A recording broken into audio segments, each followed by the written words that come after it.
justificadas. Quais? Por exemplo, se eu minto para salvar a vida de uma pessoa, então essa mentira ela é justificada porque a vida está em primeiro lugar. Só que a maioria das nossas transgressões não tem justificativa.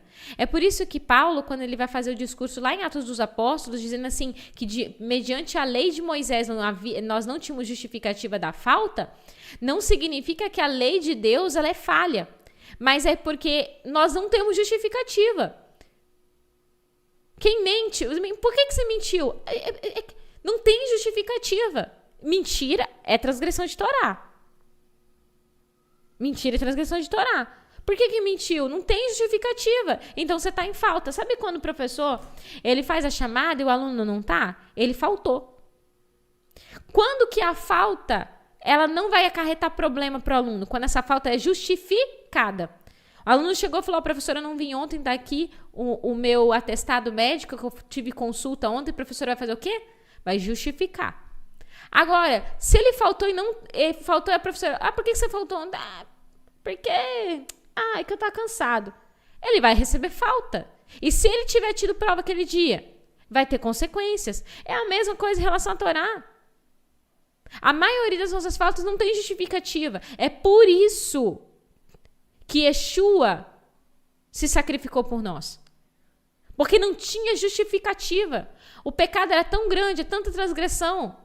Principalmente entre os líderes hipócritas, que nem todos eram hipócritas, mas entre os líderes hipócritas que ensinavam as pessoas errado. Ou às vezes até ensinava certo, mas praticava tudo errado. O pecado estava tão grande, o nível de pecado estava tão grande que Yeshua precisou se sacrificar. Porque não existiriam animais o suficiente para poder expiar o pecado, o tanto de pecado do povo de Israel. E, consequentemente, de todas as outras nações, mas principalmente Israel que conhece a Torá. Então, Yeshua vem para justificar as nossas faltas. Então, eu vou falar uma coisa muito séria. Esses dias, eu até gravei um stories falando assim, que quando você lê a Bíblia com pensamento de judeu, entendendo a tradição judaica, é mais forte. E eu estava lendo esse capítulo de Atos, em que Paulo faz esse discurso à congregação, num dia de sábado, quando eles estavam estudando Torá. E eu levei um choque, eu comecei a chorar, por quê? Porque se Yeshua, ele se sacrificou, né? Em nosso lugar, se fez oferta pela expiação do pecado, significa que não existiriam sacrifícios o suficiente para justificar as nossas faltas. Então, ele morreu, se sacrificou para justificar as nossas faltas. Ou seja, cada vez que você falta com o mandamento, cada vez que você transgride o mandamento, é como se novamente você estivesse crucificando o Mashiach. É como se você novamente estivesse precisando desse sangue que foi derramado e que foi tão caro e que foi um preço tão alto. Então, cada vez que você ignora o mandamento, fala que a lei foi abolida, que você não quer guardar, diante do tribunal celestial, diante do tribunal, que todo dia nós somos colocados no tribunal diante de Deus. E no julgamento final vai ser muito, muito mais elevado isso. Mas diante do tribunal, o nosso acusador está lá. Aí, ó. Está escrito. Está escrito que não é para adorar outro Deus. Olha só o que esse fulano de tal que diz seu filho está fazendo. Aí vem Yeshua para intervir. Fala, não, mas ele vai e te defende.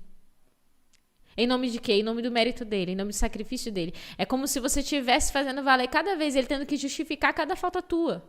É como se você estivesse crucificando ele cada vez que você quebra um mandamento, cada vez que você transgride Torá. Porque diante da lei não existe justificativa. Você não querer. Como eu já disse várias vezes aqui, repito, você não é obrigado a guardar a Torá, ninguém é, nem judeu é obrigado a guardar a Torá. Mas nós seremos julgados por meio da Torá. A base judicial, a lei que o Eterno usa é a lei dele, é a Torá. Quem vai justificar as suas faltas? É por isso que é graça. A graça existe desde a fundação do mundo. A misericórdia do Eterno se renova toda manhã e é a causa de nós não sermos consumidos. Misericórdia e graça é sinônimo no hebraico. É hesed. As duas é a mesma coisa. Ela se renova a cada manhã, senão a gente vai ser consumido. Essa graça se potencializa no sacrifício de Yeshua. Mas cada vez que você transgride, mas a graça me cobra. E você acha que foi de graça? Ele tendo que justificar cada vez que você falta? Então, a idolatria...